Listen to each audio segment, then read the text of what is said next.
ఎట్లుందమ్మా రేవంత్ రెడ్డి వచ్చినాక? రేవంత్ రెడ్డి వచ్చినాక అయితే ఏం దరిద్రంగా ఉంది, చాలా దరిద్రం అంటే దరిద్రం ఉంది. ఏది మంచిగా లేదు, ఏమి ఇస్తున్నారని బీదోళ్ళకి అందరికి నాశనం చేసినారు.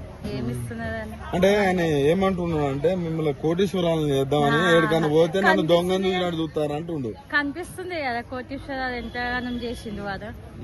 ఏం మంచిగా చేయలే ఆయన ఉన్న. ఎందుకంటే బీదోళ్ళను దోసుకరిన్నారు, ఎందుకు అది భూమి నుండి కూడా వేస్తారు. అంటే మిమ్మల్ని కోటీశ్వరాలను చేద్దామని ఏడుకన్నా పోతే దొంగ చూసినట్టు చూస్తారు అంటుండు.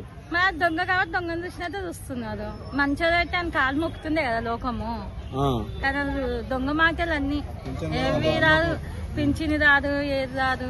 4,000 కదమ్మా, 4,000 అనిపి వేస్ట్ అన్ని మాటలు అన్ని వేస్ట్, కానీ 4,000 లేవు, ఏం లేవు.